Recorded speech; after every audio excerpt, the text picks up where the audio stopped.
Well, welcome on in to our first 2020 episode of Around the Big Sky, presented by Jimmy John's. We're your hosts, Karl Hunt and Blake Barington.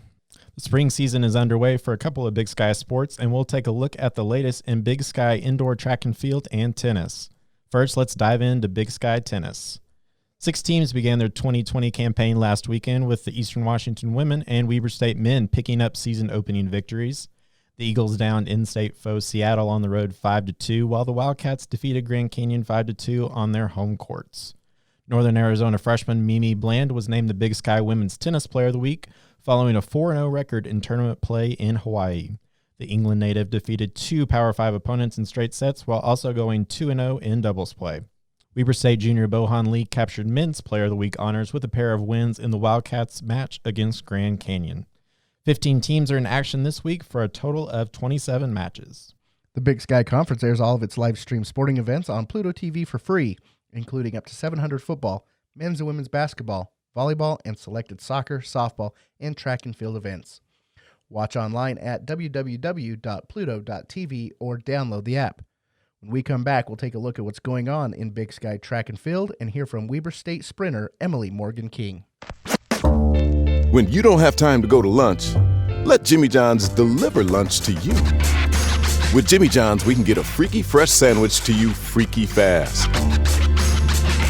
Click to order at jimmyjohns.com.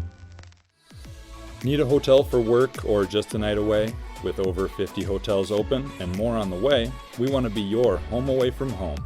My Place Hotels is proud to be the official hotel of the Big Sky Conference. Welcome back to Around the Big Sky. Big Sky basketball is 4 weeks into conference play, and the race is close on both sides. For weekly updates on what's going on in Big Sky basketball, check out our other podcasts, This Week in Big Sky Basketball, as we provide the latest news for the men and the women. The Big Sky indoor track and field season is off and running. Action got started in December with 5 teams seeing action before the holiday break. This past weekend, 10 of the 11 teams in the conference competed across 4 events. The only team not competing was Sacramento State, who gets their indoor season officially underway this weekend at the Ed Jacoby Invitational and the Pole Vault Summit. Northern Colorado heads down to Colorado Springs for the Air Force Invitational this weekend. Portland State and Eastern Washington will both compete at the University of Washington Invitational. Idaho State will hold the Stacy Dragila Invitational with Montana and Montana State also in attendance, and Northern Arizona will host the Lumberjack Team Challenge. Field Athlete of the Week honors for the men and women both went to the University of Idaho. Zach Short was named the Men's Field Athlete of the Week after posting a mark of 62 feet and 10 inches in the shot put. Rochelle Mead was the Women's Field Athlete of the Week with a mark of 20 feet and 1 inch in the long jump. Both marks are the best in the Big Sky this season. The Men's Track Athlete of the Week went to Northern Colorado's Antoine Coates. Coates finished third in the 200 meters with a time of 21.84 seconds. The Women's Track Athlete of the Week was Weber State's Emily Morgan King. Morgan King won both the 60 meters and the 200 meters at the Snake River Open. In the 60 meters, she posted a time of 7.55 seconds, and in the 200 meters, she had a time of 24.76 seconds. Joining us now on Around the Big Sky is Weber State track and field athlete Emily Morgan King. Thanks for joining us today, Emily. You're welcome. It's good to be here. Now, you ended last year's track and field season on a high note at the Outdoor Championships, and you have continued that success this indoor season. What did you do during the off-season that has helped you continue your successful runs? I think one thing is not have an injury, which helped a ton. I was coming off an injury last year, and then also the year before I had a surgery. So having a healthy season has definitely helped me a lot. But also just following, I don't think there's anything special extra that I've done, just following what my coach is giving me and giving our team, I think, and just putting the hard work in, being there every day to do the work has helped a lot. Now, what's your favorite part about competing as a track and field athlete? Oh, my favorite part about competing as a track and field athlete? That's a good question. I would say, I think the rush when you get a PR or your team does well, and like the success that you feel, and also just like seeing how you really can do hard things. I used to not be very good at the 200, but working hard I've been able to get better. And just seeing that improvement, to be able to be so proud of myself and to be proud of our teams. Our team's gotten better too. I think that's probably one of my favorite parts, is just seeing the improvement. Now, have you always been drawn to the sprints? Like you said, you weren't really that great at the 200, but you've always posted some really good shorter distance, the 100 meters, 60 meters in indoor. Have you always been drawn to those faster races? Yeah, I would say so. What about those races in particularly that kind of really draws you to them? Well, I would say the funny answer would be I don't have a lot of time to think of how much pain I'm in. I just kind of run and then I'm done. But I honestly would kind of have to owe it to my brothers, because that's what kind of got me into the sprinting field. They did track and field in high school before me. And I wasn't super interested in it, but I was like, oh, my brothers are doing it anyways, I might as well do it too. And they were sprinters as well. So I think just kind of following their lead kind of got me into sprinting and the love for sprinting. So I guess, all thanks to Christopher and Andrew. Now, you first competed at Weber State in 2015, and then you didn't compete again until 2018. What was it like taking that amount of time off and then coming back and competing? Did you notice a difference in that time off, or was it just kind of picking up where you left off? Oh, it was. I don't even think I can put into words how hard it was.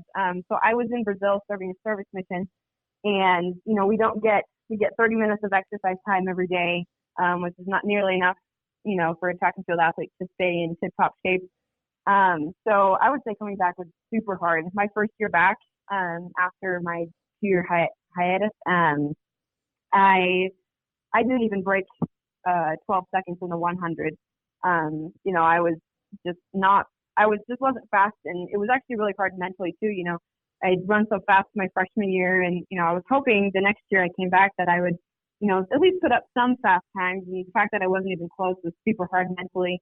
But I'm also glad I took those 2 years, because I learned a lot on my service mission, and how to stay tough mentally and how to work through adversity. So I think that helped prepare me and made me stronger to even have the better results now than I did even my freshman year now, because I'm faster now than I was my freshman year. And so I think, so that first year back, I guess in a nutshell, was really hard. But once I worked through the adversity, and worked through the, being out of shape and some injuries, it was great to be able to go and come back and still be just successful. Now, excuse me.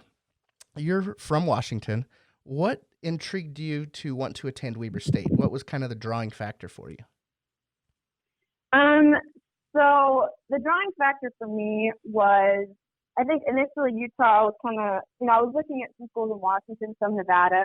I wanted to stay kind of close to home, not just fly over the East Coast and go to some school over there.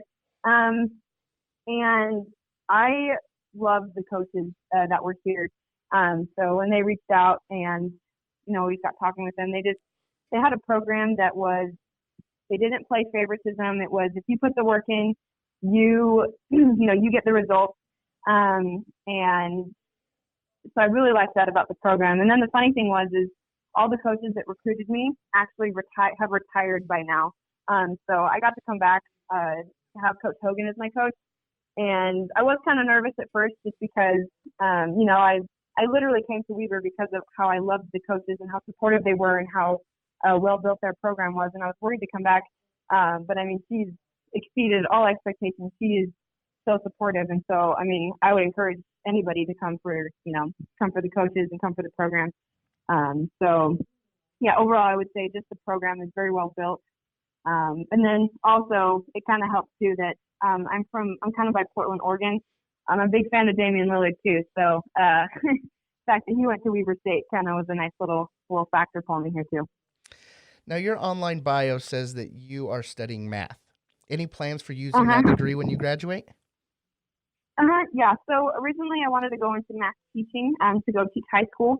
But I've gravitated away from that, and I wanted to go into more analytical fields, maybe as a research analyst or an operations analyst, somewhere along the analytical line. So just somewhere in the more business field instead of the education field. Now, when you aren't studying running track or training, how do you like to spend your free time? Oh, with the little time that I have, I really enjoy playing the piano. I wish I had a little bit more time for that, but I really like to do that. This past year, I've actually discovered I really like to cook, so I like to try new things, try new recipes and stuff. And I also do just like to kind of relax and watch movies and stuff too as well. All right, that has been Weber State track and field athlete Emily Morgan King. Thank you, Emily, for joining us, and good luck on the rest of your season. Thank you so much. That's a wrap on this week's show. Thanks for tuning in. We'll be back next week to talk more Big Sky sports. Until then, I'm Blake Barington. And I'm Karl Hunt. On Around the Big Sky.